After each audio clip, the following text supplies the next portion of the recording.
Tell me if this sounds like you. You want to spend time with God, but you keep getting distracted. Life feels overwhelming, busy, stressed out, tired. Well, in this conversation, we talk about these things, and there's some great tips and practical things that you can implement and change in your world. But there's also some challenges in this podcast. So let's get into the conversation and hope you enjoy. Pineapple on barbecue is good. I used to work at Eager Boys, and So good. I made I don't know if it was good back then. It was basically a barbecue chicken and bacon pizza Oh, yeah. with banger. cabanossi Yeah. and pineapple. Interesting inclusion. That's a great idea. And I would buy that. it slapped. It was good. Yeah. It was bussin'. It's bussin'. That's Great. Look, that's a cool word. We're down with it. It's a cool word This is now. good. Yeah. Isn't that a cool word, right? Yeah, totally. If you say so. I'm so cool and hip. All right. Hip and fresh. Hip and fresh. Podcast number 15. Pastor Nate's laughing at me over there. I try to be hip and fresh. You are pretty hip Just and fresh. that, even those words actually aren't. That's, I'm ruining the whole thing. Let's move on. And we're here to help the average person just live an incredible life with God and grow in their relationship with God. We want to help them thrive in their relationship with God, live a powerful life. And this question today is, how do I stay spiritually engaged while juggling the demands of work and family in our busy lives? Let's start. Like, how for the average person, we're all busy. Right. We could be too busy. Western world, we all know we're busy. Busy. We all know things are costing more. Things are stressed. We're stressed out more. We need to work more. Some people have 2 jobs to be paying for things, paying for life, paying with the kids. I mean, it's not about money, but like, I think we can't ignore living in a capitalistic society that our busyness is attached to money, our stress, all that kind of stuff. But staying spiritually engaged while all that chaos is happening around us in this world is something that I think we all have areas where we can get better at and grow in and shape and stuff like that. And so the first question I want to ask to kind of kick off maybe approaching an answer to this question is, what have been for you guys some of the biggest movers in helping you stay spiritually engaged? And I think this is pretty practical stuff, like practical things in your life is what I'm asking. So what do you think are some, what do we Pain. Pain, difficulty, unmet expectations, loss. For me, Right. if life is going sweet, that's not actually all the time reminding me to engage spiritually. Yeah, okay. So difficulty. I actually find it's the other side of the coin that kicks me up the backside. Yeah, right. And, in terms I think of most people can resonate with Yeah, that. I think so. Definitely. having kids. But I guess there are some, like busyness, I feel like weeks can go by and you're just like, you're in the grind of life. Totally. You're waking up. Oh yeah, like this is me. I'll be vulnerable. I'm just like expressing. This is my morning. Sorry, your alarm job's goes safe. off. Huh? Job safe. It's okay. Job is Job safe. safe. I'll provide some job security right now. Yeah. We do not have to have a conversation about the weeks at which you're disconnecting from the Lord. Like time goes quick. I feel like in your You said months, mid-30s, that's it. You're out. in your mid-30s, you got kids, you're trying to progress in life and all this kind of stuff. Look, I'm waking up tired, go make coffee. My youngest is like got the keyboard on loud, just playing something at like 6 o'clock in the morning. I'm like, I've got to make the kids lunches. I've got to get them dressed and get some breakfast. And like, it's hard. And like, they've got to get out the door in the next 45 minutes. You're like, get your shoes on. It's so... Such a relentless... You go to work, you get your things done, you get home, you're cooking dinner, or you forgot that thing at Woolies. I'm going to go to Woolies again. I just live at Woolies. And you go to Woolies and you get your thing and you're like, gee, where'd that $50 go? Like, and 100%. the Did you get kids two go, items? you put your kids to bed and you're tired. Like you're falling asleep with your kids. Yeah.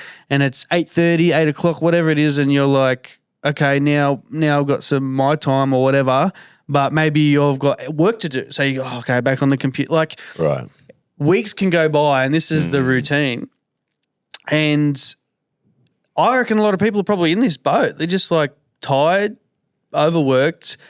In this kind of environment, how can we stay spiritually engaged to the point, like the goal is that we're flourishing in our relationship with God. Yep. We feel like we're buoyant in our soul, in our spirit, in our minds, and we're dominating life. Now, we're not going to dominate life all the time, I don't think, but spiritually, we're progressing with God, believing for things, seeing breakthrough in our personal world and people's world around us. Like, how do I stay spiritually engaged in It's like actually the everyday that's grind? a really difficult question because it's really difficult. I think that's good for people to know. It is difficult. Yes. Like, Let's name it. Let's acknowledge the that. moment that you Right. construct that complexity of life where it is multiple kids, like serious relationship, multiple kids, or single parenting, multiple kids, 100%. career, Right. like where you've kind of constructed all of those components here. Life is, it's hectic, it's busy, it's Right. chaotic, it's complex, it's stuff going on. Kids are going a different, like exactly how you described it. Your spiritual life, it's hard. It's hard work. Like I think it is the most difficult season of life Yep. to navigate super well in your relationship with Jesus. Now, I will add to that, it is absolutely 100% not impossible. Of course. So shelve that, totally. right? It's not Like- impossible. Well, it impossible is could be an hard. excuse, right? Like you can be Yeah. like, it's too Yeah, hard. No, it's totally. not too hard. It is hard, but it's not too hard. It's not impossible. Yes. It is doable, Yes. but as I say to my son, Wellburns do hard things. We've Right. got to fight against the cultural groundswell that is, well, actually, it's too hard. I'm not doing it. Right. No. Part of being an overcomer, which is what we're called in the Bible, is that we overcome. Yeah. That's right. I often hear people being like, "Oh, why am I struggling?" God's helping you to become an overcomer. Yep. Yeah. He's allowing an obstacle, a complexity. In this world, you will have trouble. Yes, that's exactly right. Right. So, like, So take heart. he's trying exactly. to raise you to be world-changing, Yes. these incredibly built men and women of God. Like, Come on. So you're saying get comfortable with hard. get comfortable with hard. There you Like, go. do you think people's expectation that it shouldn't be hard is really harming their journey? You know what I mean? Like, it should be easy. People settling for believing that a fruitful and successful life will come by pursuing ease. Or we it should need just to- happen to them. It We should need- just happen. Yeah, we need to get a mindset that the things we want in life come because we engage with hard. Yes. It builds us, and therefore it builds our life. Like it's probably not worth going down that rabbit hole, but we've got to. Yeah. This is what we've been invited into. Yeah. It's great. Yeah, I think Sorry, this is like not super encouraging to people. It's like your bivocational experience in a conference. don't get me talking about that. Don't get me talking about that. I'll talk about that at some point. I think it's hard. You have to embrace that hard, but I think that it comes down to the work of continually reprioritizing my life around what is absolutely most important. Right? Because life is dynamic.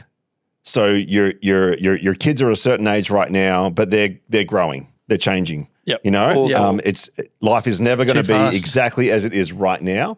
Things are going to move and change, and you're going to get a promotion at work, or this is going to happen, or some dynamic is going to shift in your world, and you're going to have to reset your devotional life, how you walk with God, because your morning routine is going to get upset by something. It's inevitable. Totally. So I think the most important element is to go, how do I reprioritize God in my current context? And then when it shifts again, which it will, maybe next week, maybe next month, I need to reprioritize again. That's Like, So That's keep good. reflecting, keep revisiting. Correct. the work, I mean, we talk about this in the marriage space because I feel like the work of reprioritizing your spouse through every season helps them to become at the right level of priority at the right time. And then no matter what we go through, we're always coming back together. It's the same with your walk with God. Yep.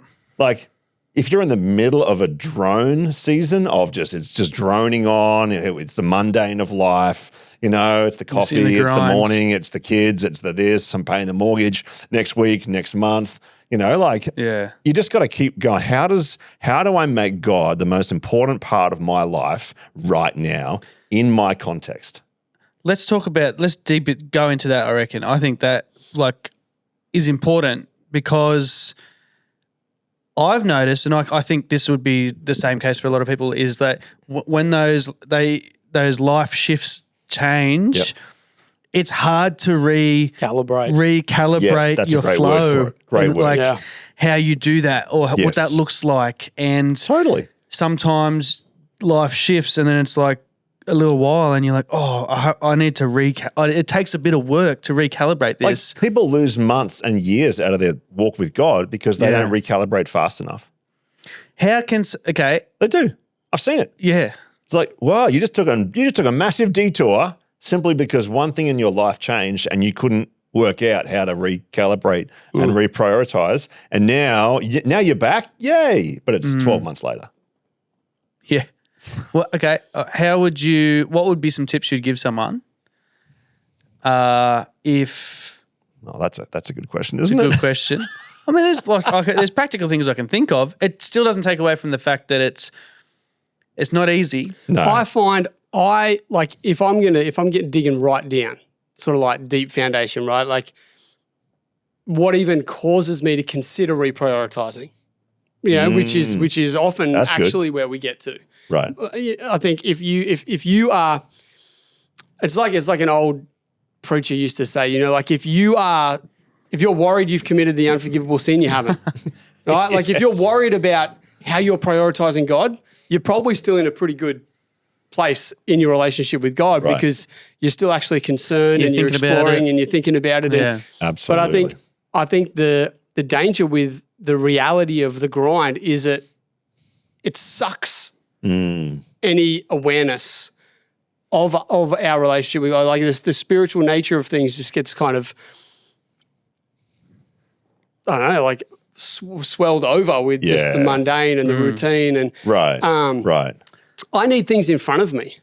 So that's really good. So like having like a scripture or something on the mirror so that I see it and it's like, that's great. Like this, wait, actually that's right. This life is about more than just the whole mundane thing, because the mundane gets our attention. Right.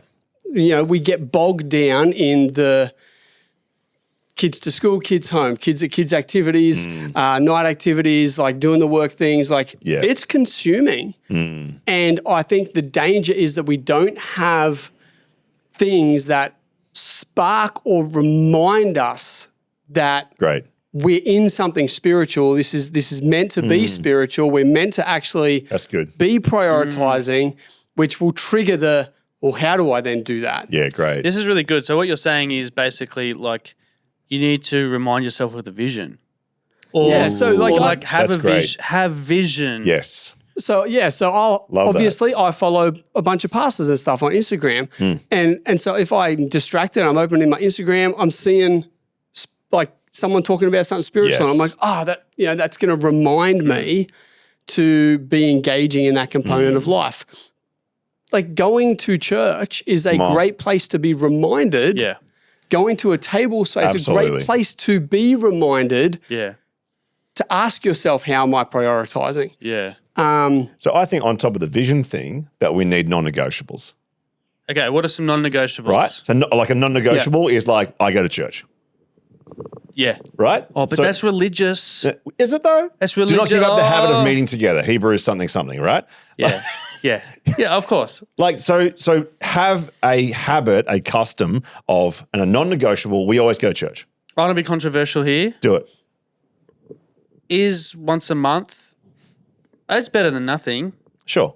But like, how regular should I be coming to church? I like to eat way more than once a month. Okay. Yeah. Regular. Once a month's not that regular. It might be regular for someone. Sure. I think everyone's at a different level at their walk and their journey. Yes. Once a month could be like someone dipping their toe or Absolutely. like they're at their knees or something. Sure. That's better than nothing. If you're a Christian and you value your walk with God, you should value the family. The coming together. I think it's important. This episode isn't about church. So I don't want to go into that, but let's go back to He's like, I opened a can of worms. No. I don't open the can of worms. I'll probably start opening a can of worms. But okay. But like a Going to non-negotiable, church, being in the house a of basic God. non-negotiable Another to have non-negotiable. alongside a vision of, I want to walk closely with God. That might be the vision. Well, if I have a vision like that, I need to have some non-negotiables. Like I open my Bible every day. I pray every day. I go to church once a week. I'm involved in a group. I serve. Like there might be some non-negotiables that help me, regardless of the season that my life is in. I'm able to reprioritize. I'm able to get back on track because I've got community around me. I've got the word in my face. I'm talking to God, regardless of whatever the craziness is that I'm in family. So you're and saying life. that those non-negotiables provide stability. Yeah, great. Is it? Yeah, absolutely. Yeah. I mean, there's a lot more That's what I could be think. said about those things. That's but what I think. Yeah. I feel like you had something to say into that. We won't go into See, this. I've got many things to say. He's brewing All right, over here. I'd like to delve into, I think having a vision is really important. Yeah, great. Because when we run a bit, we all have our share of running and exercises and stuff. But everyone knows if you don't, we know if you sign up for a race, Game changer. all your priorities start to realign themselves a lot easier if there's a goal. That's great. If there's a vision. Love if that. there's I have my motorbike license, surprise. I wouldn't trust myself riding a motorbike. But when I was learning to ride my motorbike, it was always wherever you're looking, That's where you're going. And so I think vision is so important to help us stay spiritually engaged. And obviously the number one vision is that one of the main visions is the Great Commission. We're on purpose in this life. I think if we get too introspective and we're just trying to craft a life for ourselves and our own comfort, I think that is a recipe to become spiritually disengaged. Yeah. I think remaining on purpose, keeping that in front of us, what God's got for us, what He's called us to, what we're doing in our life. We're raising disciples. If you've got kids, we're disciple makers. That's a vision to keep in front of you. But what the question I have is, how do you think someone can go about writing down, what's some good practical ways people can, you talked about having stuff in front of you that people can set this vision to help the priorities I think there's lots of ways. That's good. Totally. I have a vision. I've read it out at one of our men's gatherings. That was powerful. So good. So write it out. Over a series of, that was thinking about who do I want to be as a man, as a leader of my home. Great. And I wrote it in a journal. I have it, and I will go back to it time and time again and read it and be like, I'm moving towards that. Or I'll be like, Love that. wow, I've slipped. I was moving towards that in that area, but if I'm honest with myself, last few months, whatever, I've slipped away from that. I need to re-engage. So that. There's little things like a Bible verse on a mirror that, I think Rach and I have one at the moment that is from the Psalms. It says, if when you seek me with all your heart, I will be found by you. It's a reminder to us, hey, be seeking the Lord. Right. Little things, and I'm not this feels a little bit like, marketing or whatever, but having our vision, the church's vision card, our pledge thing on the fridge. Right. Absolutely. It's a visual reminder. Yep. It's a very practical visual reminder to me of a commitment that I've made, before God about something to do with finances, and well, far out, I better budget to be able to do that. Yeah. Totally. Like, I better actually think about my finances in the context of my spiritual life. Yeah. I've made a commitment. It's not wishful thinking. I've got to engage. I find putting myself in places that remind me of the value of my relationship with Jesus. So, church on a Sunday. Even if I'm feeling, and I'm taking off my pastor hat here, I'm probably thinking about life I prior didn't mean to to take off my hat. that was such a I did synchronized not for mean those to listening. do that. It just happened. As soon as I said those words, Simo's hat was coming off. That was so beautiful. Sorry. The timing of that. That's beautiful timing. But let's go before I was a pastor.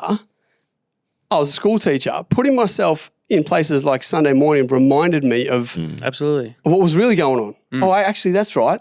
Yeah. The spiritual realities here. Yeah. I'm not just teaching. I'm on mission. I'm Great. finding ways to make disciples. I'm trying to tell people about Jesus. My life's bigger than my life. Go to a conference. That's good. Put yourself in an environment where you're going to get refocused and recalibrated. Yeah. There's certain preachers that I'm like, I get so stirred and re-inspired to build and engage certain parts of my spiritual life when I just listen to them speak. Yeah.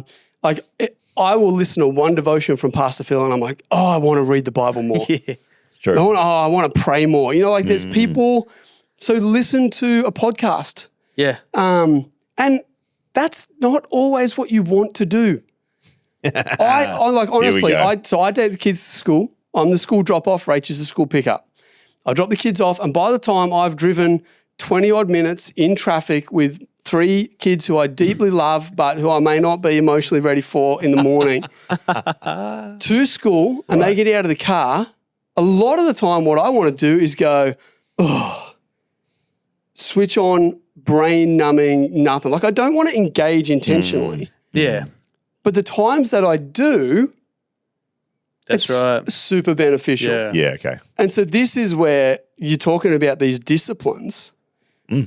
Essentially, that's what it is. That's what they are. And historically, you know, I can be quite anti-religious activity. But that's because religion doesn't build relationship. It doesn't mean that religion and habits aren't valuable. True. Structures is- and habits help. Absolutely. A diet is a religious act in terms of it's just discipline. Yeah. It can be packaged into that idea of, you're very religious about that diet, you know. All they mean is that you're just abiding by it kind of quite legalistically. And it's a set of rules that you're abiding by legalistically. That's still going to have benefit on you. It's not building a relationship with food. Religious activity won't build a relationship with Jesus. Doesn't mean it's not beneficial for you. That's right. Right. To have disciplines. So what I hear you saying is like, I hate what all these things you're saying. It feels like you're crafting an ecosystem. You're like Trying to. You're yeah. That's crafting an ecosystem. Podcasts that like feed your spirit, disciplines, being in prayer meetings, church. Like you're cultivating like your environment. It's great. And I think in today's age, there's so many companies and cultures trying to manipulate my mental and emotional Your environment ecosystem. that we've got to almost go Right. so much more out of our way to like to craft the what we need for Absolutely. our spiritual life. It's great. You know, like we've got the YouTube algorithm serves up whatever it thinks we Yep. want. So we've got to re-engineer our own kind of algorithm and cultivate our own ecosystem. So I think that's really, what are some things that you do, Daz, that like helps cultivate your world that Yeah. helps you stay spiritually engaged? Because I think for me, when I think like this, I feel like this is one that I constantly have to be on top of because I'm getting distracted. There's TV shows that people are like, you should watch this TV show. And I start watching Totally. it. And then I'm like, I really like it. And so it becomes my life until I finish it. And like my world is full of so All-consuming. many. I like podcasts about all kinds of things. I'm like, I like too much stuff. And so the amount of information and things that are like pouring Bombarding. into my world, Right. news, interest, gadget, whatever it is, entertainment, there's too much of that. And I need to like craft a new environment. What helps? What are some things that before you do? jump in, I want to say go. one more thing Do it. on that. Because there's some basics, right? And I think, you Absolutely. pray, read the Bible, be in church or community, right? Yes, that's right. There's those three. And what Daz was saying earlier about the habit of being in church, and you're like, oh, it's just religious activity. I don't actually believe it. Let's clarify. We've got to be better That's my at job. slicing between the benefit of discipline and so to have a discipline that you pray or a discipline that you read the word is it's not what builds relationship, it's what you do with the discipline of the word that builds relationship. Great. So I should be constructing a habit that sometime in the day I'm reading God's word. What I do inside of that habit when I'm reading God's word or something like that will determine whether I build a relationship or whether it's an empty habit. Yes. And so it's not wrong to have religious behaviors, but it's what you do inside of those will be whether there's benefit to them or not. Yes. So there's a part of me that's like, you should kind of be religious about prayer, Bible, and church attendance, yes. but not religious in what you do with them. Does that make sense? Yeah. That's good. Yeah. That's good. Otherwise, on the basis of relationship, we'll throw all habit out and we'll throw out all going with the disciplines, flow and we're with just the Holy like, Spirit no, I'm not doing anything. I'm not making any disciplines because that's religious, and I just have a free flowing relationship with God. Yeah, well, He's God of order, and 100%. I remember Pastor Keith said something to me once about this, like order. You know what I mean? Like when we think of, I probably went through this phase in my walk with Jesus where it's like, oh, let's throw out all order, let's go full free flow. You know what I mean? Like organic. I think I used the word, let's make things all more organic. Right. And Pastor Keith was like, organic means like trees and things. Well, God created those organic things with incredible structure. And I was like, yes. mic drop. I was like, yeah. There you go. Organic things have incredible structure when you look at the ecosystem. Well, the human body has a skeleton. Yeah. And so that one thing just kind of really made me go, oh, I've got to reevaluate what I think about that. I heard Pastor Phil say the other day that a river needs banks and river banks need a river. Need a river. That was really cool. I'm like, and that's it, right? Like There you both go. and. Like the disciplines of the banks and what's flowing through those disciplines is the river. There you go. A river with none of those banks, it's not going to work. That's just a flood, and it's not It's healthy. like habits without engaging with God in the habit. Yeah, exactly. Is like having great banks but no water. Exactly. That's right. And so Yeah. it's having both, I Right. guess is what I'm trying That's to really say. good. Right. Yeah. Well, what are some things, Daz, that what are some things, let's take a different route. What are some things that would actively disengage people with their spirituality? I think, like what we just said, not actually engaging with God in the thing that I'm doing, right? Yep. So if I have good habits, don't engage with God, that's going to not set you up. What's going to actively destroy our spiritual engagement? distraction, not turning up, like you were saying earlier about, we get distracted. I get distracted too. That's why I journal.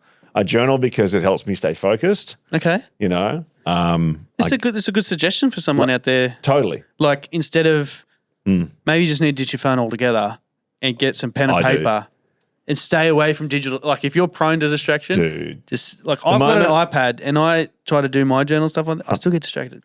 The moment I get my phone, I'm out. I'm done. Like my walk with my cooked. My moment with Jesus is finished because now there's Instagram and now there's this and I'm checking emails. Notifications. So that's a great tip. Get some analog stuff. Distraction free. Distraction free. Yeah, tech free. That works for me. Yep. Absolutely. What else doesn't work? I think not changing something that's gone stale, just doing the same thing over and over again, even when it's not feeding you anymore. Yeah. You know, like, oh no, I'm still doing the same method of, you know, Bible reading, but it hasn't worked for 5 years, but I'm still doing it anyway. How can someone change that? Like, what's the bit? Like, do they just need to? Well, what's Get a different translation. Right. That would be one way to change it. Right. Get a different translation. Go for a walk and pray. Like, mix it up. Do something audio you've never Bible? done. Audio Bible. I can recommend a put great some app. music on. Turn the music off. Like, there's heaps of options. Change what you're doing. With the purpose of connecting with God, not just fulfilling a religious habit. I think going for a walk would be a great one. Okay. With an audio Bible. Sure. Daily audio Bible, free podcast that the dude has an incredible voice. I used to pray walk every morning. The incredible voice. Or there's an app I've got called Dwell. And it costs $60 a year, but it's a good investment. But you can choose different voices, speeds, and you can decide on what instrumental music you want behind the voice and at what level, like how loud that instrumental music is. There you go. And it's fantastic. Okay. Nice. And you can read along to it if you want. This is me not being distracted, right? My Dwell app, noise cancelling headphones, line by line, play. I'm listening like karaoke style. That's how I'm focused, listening to the scripture. Like that's awesome. Me dialing in. And you got your kids like, you know, with your hands on their foreheads. Chaos is swirling around me like an Avengers movie, and I'm in my zone, just like trying to get my word in. Like, yep, that's a good one. That's a good one. Get hit by something in the head. Football in the back of the head. This is true life, though. All right, what are some other things that I think entrenched habits, like you were just saying? Totally. Just like the habits no things longer that working become for normal. You. Yep. It's no longer helping you connect with God. You're not getting revelation anymore. It's not inspiring you. You're not drawing closer to God through it. Ditch that. Try something different. Stop watching so many TV shows. Well, I reckon that's one of them, eh? Like, come on, let's be honest. It's got to be. It's got to be. Like, how many TV? We're all watching lots of TV shows. The amount of people watching not TV. Me. Yeah, I do. Yeah. It's just content consumption. Let's be honest. The amount of time that we consume content. So much. It's true. As opposed to sitting in a chair or wherever, open up paper Bible, paper journal, just writing. Like, let's be real, yeah. But this is the big struggle. And the fallacy is, do it. The fallacy is that we think there's an easier way. And so we go looking for the easy app. We go looking for the easy tech. We go searching for this easier way. Yes. There actually just isn't. Just sit with Jesus. Like, there's no shortcut. Take the time. There's no shortcut, is there? There is no shortcut. Make we the all effort. want a shortcut. We've been told, Right. Particularly our generation and younger, has been conditioned to believe that there is a quicker, easier, simpler way to do everything if we can just find it, design it, Find the app hack. it. Like, Yep. Actually, can we name this podcast episode The Secret Way to The secret way to hack your spiritual life. Hack Your Spiritual Life? Yeah. That'll get some engagement. I think how to hack your spiritual life. The unexpected truth about hacking your spiritual There life. is no way to hack New your revelation. spiritual That's life. right. Like, do the work. because our flesh Do is the still journey. involved. That's right. that's right. And if we feed our flesh, guess what grows?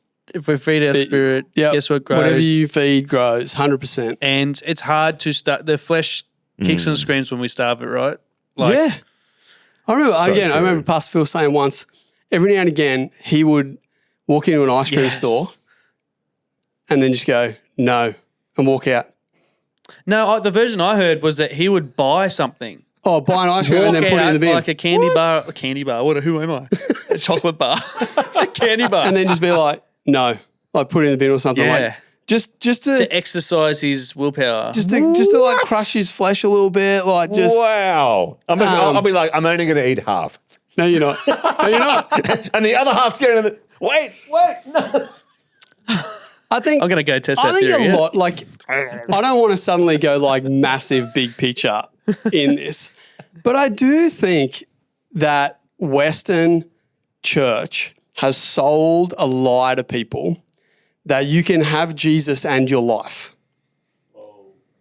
And so we're trying to solve the problem. Right.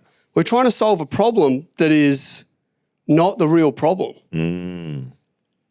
The problem that we're all trying to solve most of the time as Western Christians is how to jam Jesus into a life we don't want to change. We want a cake and we want to eat it too. We don't want to be confronted with the fact that we shouldn't be driven by consumeristic mentalities. We don't want to be confronted by the reality that we shouldn't be pursuing more money and stuff. The bigger, better, faster, stronger is actually worldly, not Christian. Right. We don't want to be confronted with the reality that actually our salvation moment is a complete surrender of our life. And we're now telling Jesus he gets to reshape any part of it. And we should be reshaping our whole life around him and the things he tells us to be a part of and to do. We don't like that. That part of our faith, we do not actually want. We want all the benefit of a God, all the benefit of a salvation with all of my life the way I want it. And those two are actually incompatible. Completely incompatible. And so when we're talking about how do you do spiritual and all of this, the true answer is you don't. You don't. Your life, you actually have to start changing your life. And there's no one way to do that. That's the journey with Jesus. Right. There's so much talk at the moment about slow down spirituality, Sabbath. And you can hear it all and you can do nothing. That's me. Right? But you'll end up I haven't figured out Sabbath. You'll end up in the same space because we don't want to confront the big reality. I'm speaking of I'm struggling to confront the big reality that I'm supposed to lay a lot of that stuff down. Great. And that's the only way to actually find the time and the space to have a relationship with Jesus, to walk with him, to let him lead my life. Some things have to go. Yeah. I can't have it all. Maybe someone needs to sit down. Like maybe a practical thing is you need to sit. You know how some people do like a food journal, right?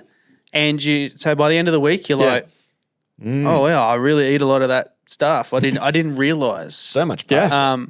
Maybe a good start is like do an audit. Have a week of like how much screen time did you have on Instagram or YouTube, speaking to myself, or how much entertainment time, Netflix, like you might look at the end of the week and go, oh my goodness, I spent 10 hours. Overtime am I working? Absolutely. And why? And really answer that why. Or it might be a habit that you see. Maybe your morning habit is putting on the news. And so once you wake up, put on the news, like there's no way you're going to sit down and get into the word. And you realize this, and it clear as day, you can see in front of yourself. Well, you've just got lazy and you're cancelling your alarm. And you just set in, or your phone needs to go to your bedroom. Or you need to get a physical alarm clock. You know, like whatever it is, you got to do stuff. You got to make changes, but I think writing stuff down is going to help. Make some changes. No, but I'm trying to think of some practical, like actual things someone can go and do. Totally. Okay, great. But start small. Yes. Right? Don't go from a busy, crazy, mostly disconnected from Jesus life to I'm going to spend an hour with him in the morning. Yeah, that's great. That's probably too big of a sustainable change. Start with 10 minutes. 5-10 minutes, yeah. Yeah, micro habits. 2 and 5, I heard someone say once. 5 minutes in the word, 2 minutes of prayer. Great. Like just start with 2 and 5. 7 minutes. But make that a habit. There you go. Be like, I'm going to do that every day. Yep. Maybe you do it twice a day, right? Like, you know, like those little things. Like maybe you are finding you're not getting to church for like once every 2 months. And your goal might be, I'm going to get there once a month. Like we were talking about, I can't remember when it was, I think we were talking about the tithe the other day, the tithe. And it's like, the tithe means 10th. Sometimes in scripture we can't move, like I think scripture says, don't move the ancient boundary markers, right? Like Sometimes it's not a matter of moving the marker. It's giving permission to people to rise to it without moving it. To move towards the marker. Right? Great. Yeah. You're not tithing if you're giving 5%. Right. You're moving towards tithing because tithing means 10th. Yes. Yeah. It's Can't like change the meaning of the regularity word. in church. Like that's every week. You might Yeah. not be there, but we shouldn't move the marker to make it satisfactory for Mom. people to be in church once a month. The marker of regularity, like when I was growing up, it was twice a Sunday. 100%. The reason it's diminished is because we want a life with all of this stuff Yeah. that's encroaching, That's it. and we're not willing to realize that we actually have to push back. And if we're going to have a life constructed on the things that God says are valuable, we actually can't have everything else. We can't have 10 different social circles Yeah. and Yes. commit to a meaningful community of people that we're building into and allowing to build into us. This is one of the biggest because misunderstood things about salvation and being born again is that you're born into a new family that's Right. actually supposed to mean something massive and significant to you. Yeah. The church community is actually meant to suddenly become major. I feel like it's harder than ever though harder than ever with the way the world is. Like communities, right? There are like 10 different fantastic communities you have available through friends that you make on social media, and they're doing that this weekend. And I'll go spend some time. And there's like-minded people over there that kind of suit my personality. I'll go hang with that then. And your social world, your world's diluted across all these different social circles, and then it does feel very hard to commit to one. To not commit to one, but like To have a prioritized one. prioritized. Like having a priority Yeah. means a big yes. A big yes means lots of little no's Absolutely. to so much other stuff. Actually, Jesus got wild on this point. Like, if you want to talk about controversial statements, he basically said that the family of believers is actually now as a family more important than your own family. There you go. He says that in scripture, and it's wild. And now I have not learned how to resolve, I'm not there, right? But that's the level of significance he puts on the reality Yep. of the fact that you are now brothers and sisters Yep. of the family right. of God for eternity. This is your eternal family. And I mean, some people might disagree with that sort of a statement, but scholars would say that's what Jesus is saying when he talks about that. We do not see the church community with that importance at all. Absolutely. And I think because we don't construct our life. We will always construct it around what we see as important. Okay, we've got to actively shift priorities. Yep. Okay, at the start we said, let's put the vision in front of us. Scripture Right. says, write down the vision, make it Yep. plain. I mean, it's so that others can run, people can run, but that's going to help yourself. Write down the Absolutely. vision, make it plain so that you can run with it. Yeah. That's going to help priorities align. Rejig habits. Yep. Recraft your ecosystem of things that are coming into your world that are going to help you be spiritually engaged. Yep. Rapid fire. What are 3 more things? Everyone's got the same amount of time. Yeah. Like we've got the same 24 hours. Just like you got to rework the system, rework your it. system. Rejig it. Yep. Mess it up for a while. Mess it up. Do something different. Yep.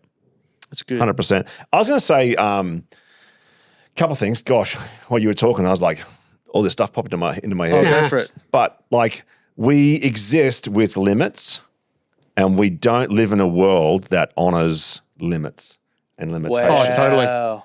Love that movie, Limitless. Dude, 100%. Like, give me something that's going to make my brain function 100%. Great. Yeah. You know the what I idea mean? that we Like- can have everything.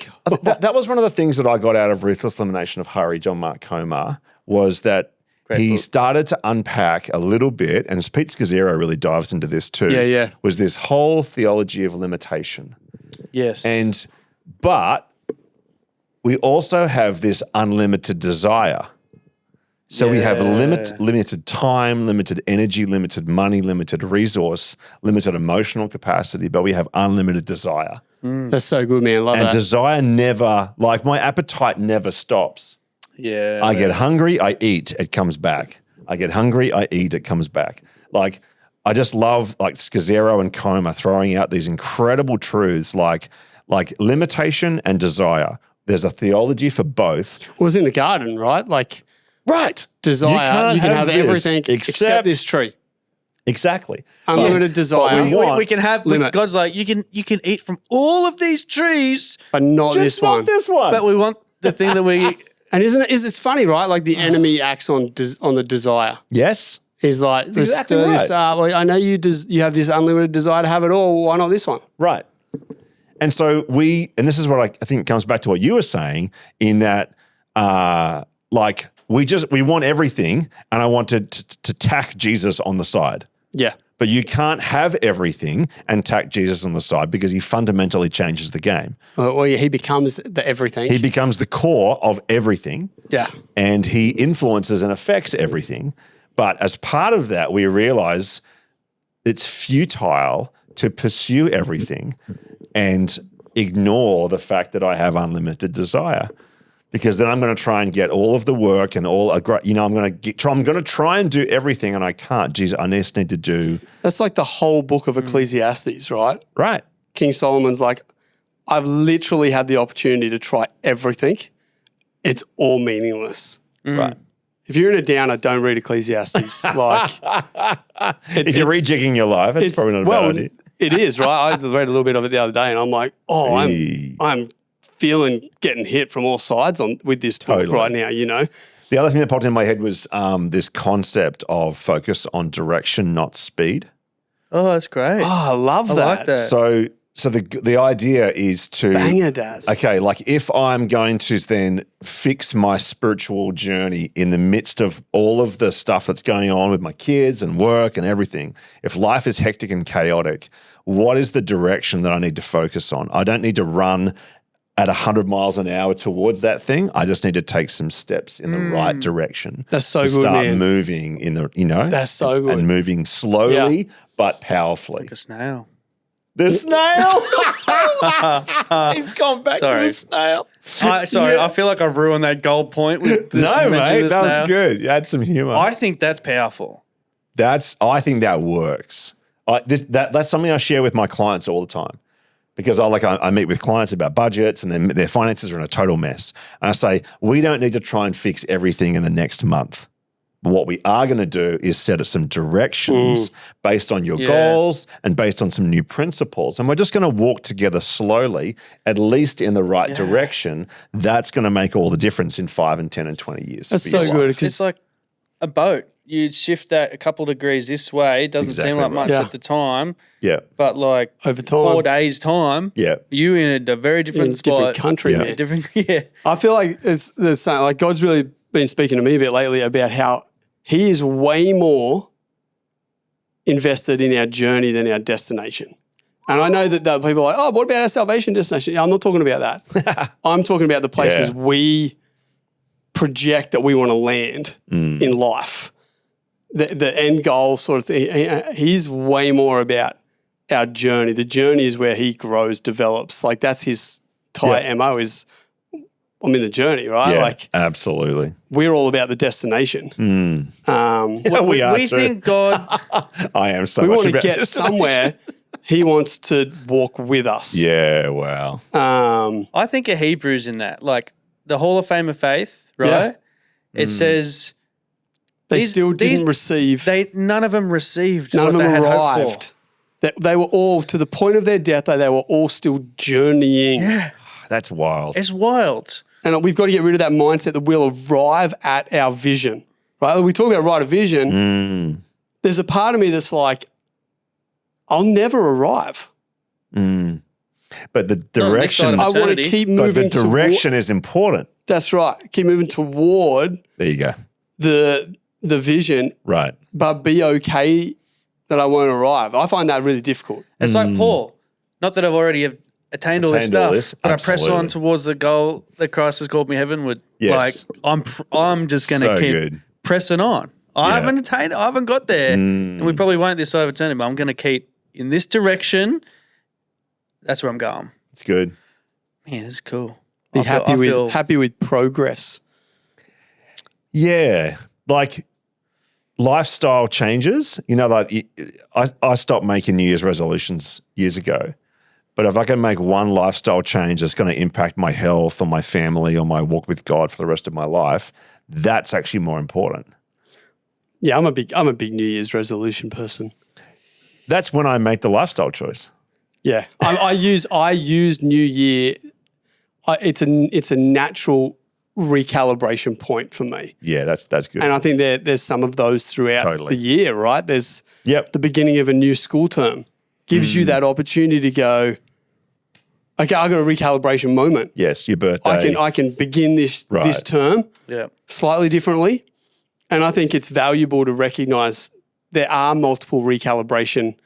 Like Rach laughs at me because she's like, every day you get a chance to start. And I'm like, I know, but there's something about the change of year which like feels like a momentary. I'm with you. Do you know what you got to do though? You know? I agree. I do like I setting can't up. just start a habit midweek. But don't. This would be my tip for people. Start a new diet. It's got to happen on a Monday. Start now. Start looking at your habits that you want weekend to before shift. is wild. Start looking at your New Year's resolutions now, not the 1st of January. You got to start. I reckon you got to start writing down this stuff now. If you're that kind of person, like This episode will probably come out after the 1st of January. we just got told by our producer, Mr. Chris Windus, genius behind the desk there, that this is probably going to come out 1st of January. So this is helpful, right? Yeah, this is great for 2026. So start now, It's so good. not the 1st of January. But here's the thing: if you start to talk, like if you start to be able to implement some of what Daz is talking about, 1 year already creates the next year's sort of a goal. Yeah. So this year, actually the last 2 years, Rach and I have been continually talking about curating a Sabbath. Now, we're not there, and this is 2 years of minuscule life adjustments. Right. And there's been moments where we felt like it's really worked, others totally not worked. But this is just one area where we're trying to allow things of God, Scripture, the way He says to do stuff, to actually shape our life rather than the other way around. Yeah. But to be honest, I fully expect this to be a multi-year journey of life formation. Right. Great. I can't go from the life construct I had to a 24-hour day of enjoying God, enjoying those that He's given me, and enjoying what I can't just flick a switch and have 24 hours to do that. Yeah. Yeah. And so the progress we've made this year automatically leads to a continued adjustment next year. The goal is 3 or 4 or 5 years down the track that we will have reconstructed our life in such a way. Yep.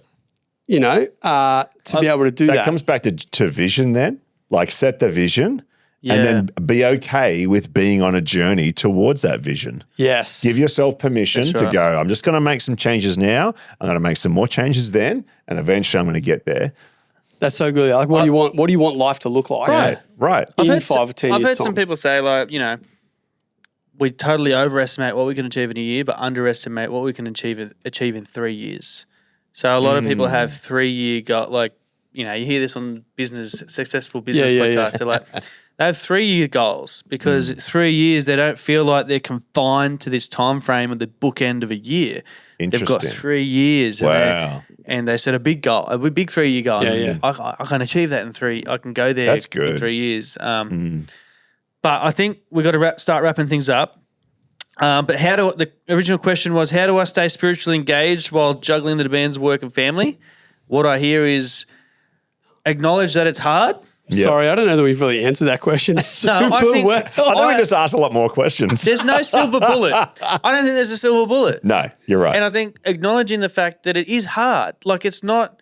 It requires, Don't have the expectation that this is just going to happen, or that God's Right. going to do it for you necessarily, or it is hard, and it takes recalibrating things, habits. It takes the death of self. Yes. That we Great. have to shelve what we want in order to follow Jesus, like the disciples left everything, followed Jesus. We have to shoulder our cross, follow Jesus. We have to die to self to find in death we find So life. good. Like it's hard, Yep. Yeah. but this is following Jesus. Yep. Let's have a vision.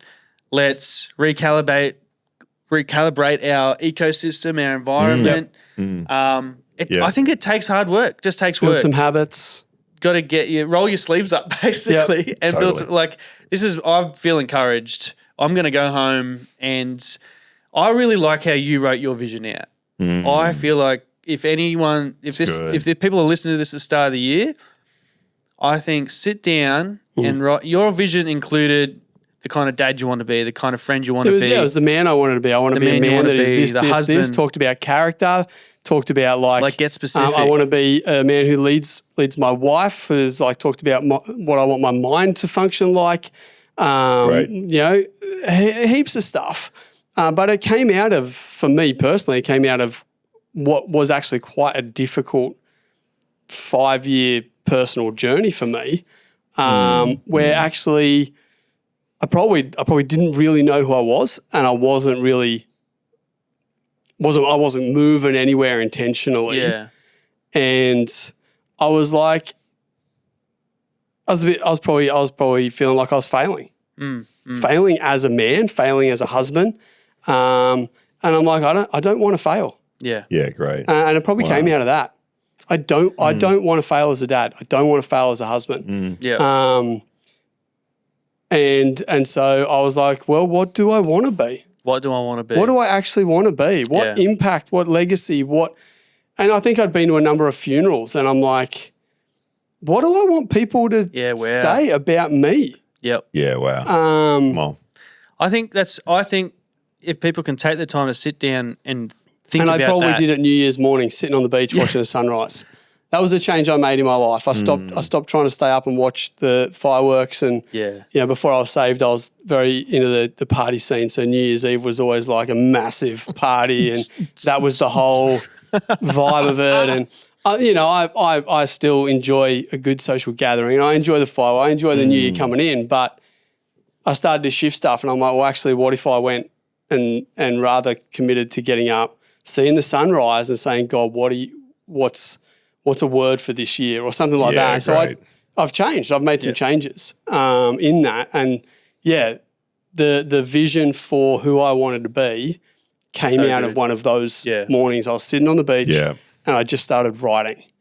So clear the decks. I dream. Rach had bought me a journal actually, and it was called a dream. Your husband's a journal. It was titled a dream journal, and the first page said, "I dream of," and I was like, "Well, I dream of being a man that." And that's how it started. Wow. And I just flowed from that. I dream of a man that does this, who leads like this, who, in his marriage, as a father, leading a church, like all of the different contexts that I'm in. I reckon that's powerful. I think right now, I don't know what camera I'm looking at. Should all do it. Do it. It's New Year's. Go buy a journal, go get a coffee, clear the decks. Like there's nothing more important than it. Honestly, yes. There's nothing more important than this. If you're a believer following Jesus, clear the decks, spend some time with God, write out a vision, and reverse engineer that. All your habits, crafting your environment. Like I'm going to do it. Little bits at a time. I need to do it again. Yeah. I've done it before, we but I need to do it again. take a day of leave for way less. Yeah, take a sick day. Take a day of annual leave. Take a day of annual leave, whatever you need to do, clear the decks and make it a priority. Take the day. It's great. And sit at the beach, wherever you need to go, and start to craft this and make it happen. Small steps. Yep. In the right direction. But I'm excited to hear people's testimonies come out of this. Come on. And I think if people got questions about this episode, this is something we'll probably keep coming back to. I want to I'll ask you guys. We'll keep recalibrating. I'll ask you guys if there's I reckon next couple episodes in the future, I'll ask you what have you recalibrated lately? I've just done a recalibration Maybe my language. Recently. You've done yours recently. Great. So I think we'll continue this conversation, and if anyone has questions, ideas, thoughts, we want people listening to the podcast to engage. Send them through. Definitely. Send them to my Instagram. Send them to the church Instagram. I don't know where on the YouTube. Comment on YouTube, email. However Questions. you can find us. And we'll make it anonymous, but we'll try and answer some of the questions. That's and great. I want to get people kind of engaged in this podcast, but I think this is a conversation that'll keep going, and I think it's Love really it. great, and love all the little gold nuggets you guys brought. And watch out for snails. Good. Watch out. I'm for just snake. saying. Those things are dangerous. Look, Especially if there's $1 billion in your account. I'll be Apparently praying. that's, you know. I'll be praying for you guys because I think you're Deadly underestimating snail, deadly how snail. You're deadly underestimating snails the can power of be. those slow-moving creatures. Those absolutely. slow-moving mollusks. I don't want you to be unaware. Be sober and sober-minded. You know what I mean? The snail. Your enemy prowls around like Snail a prowls around. roaring snail, looking for someone to devour. It's not even a joking matter. All right, let's leave it there. Thanks, guys. Thanks, mate.